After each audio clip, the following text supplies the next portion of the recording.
All right, three most popular letters of last week, A, Q, and I. What does it mean? Yeah.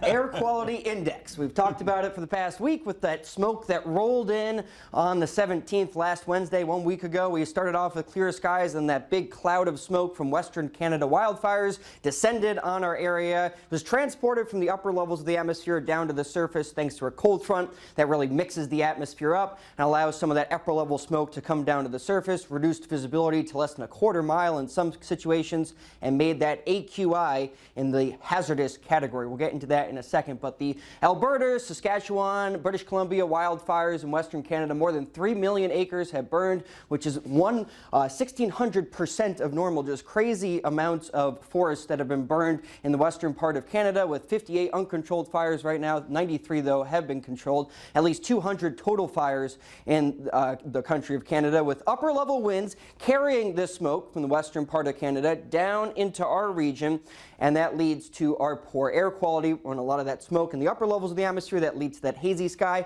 can get down to the surface and not lead to a very unpleasant smell and some health impacts, especially for sensitive groups. There's been no specific cause of the forest fires that have been determined yet, but it's been very dry in Western Canada, some severe drought in the province of Alberta there, as well as a couple of weeks ago we had a big ridge of high pressure in the atmosphere over Western Canada. That led to record-setting heat and very dry conditions over the region. That was a possible spark for some of the fires. When you have temperatures in the 80s and 90s this early in the season, doesn't usually bode well for the spread of forest fires. So we've shown this map over the past week with our air quality index. This is currently, right now, all stations reporting moderate air quality on our scale of 6 different levels here, from good to hazardous. Now, where does that air quality index come from? Well, it was started in 1976 from the EPA. The air quality index, as we know it now,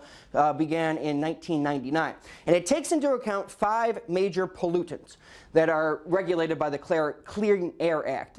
Ozone, particulate pollution, also called particulate matter, that's PM 2.5 is what the scientific initials are. That's a big component of this. We'll get more into the specifics of PM 2.5. Carbon monoxide, nitrogen dioxide, and sulfur dioxide are pollutants that are all taken into account when the AQI is calculated to be distributed to the public. So let's go over each of these classifications. An air quality index of 0 to 50 is good. That means we have satisfactory air quality with little to no risks for the population going about your daily activities. Moderate air quality, 51 to 100 AQI, means the air quality is acceptable. There's a risk for some that are especially sensitive to poor air quality. Once we get into the 101 to 150 AQI range, that means we're unhealthy for sensitive groups. There's going to be health impacts for people with asthma, lung cancer, etc., lung conditions.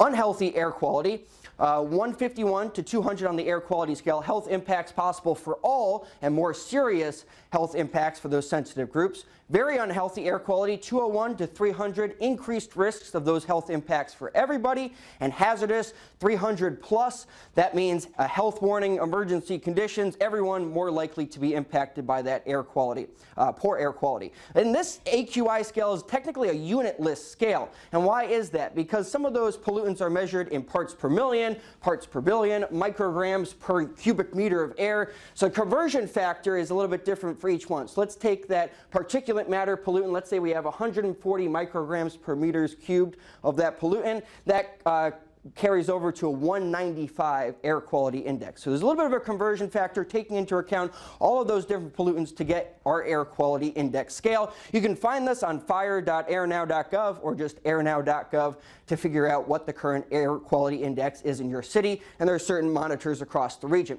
But that particulate matter is very important. As that moves away from the fire, those volatile organic compounds and other gases interact with the atmosphere. These microscopic soot particles that are 30 times smaller than the width of the human hair just get transported by the atmosphere, enter through our nose and mouth. The larger particles can be eliminated through coughing, sneezing, and swallowing, but these very small microscopic particles cause nose irritation, throat irritation, can even cause cardiovascular disease, as well as lung issues and even lung cancer. So it's these things that we really need to pay attention to, and why that air quality index is really important information to pass along as we're forecasting where that smoke is going going to be transported. We have some smoke models that'll take that information from satellites and project it into the future, but that's forecasting is a little bit in its infancy still. Some things to figure out with how that smoke is going to be carried by the atmosphere. Yeah, and just looking at the environment next couple of days, it looks like we get a bit of a breather.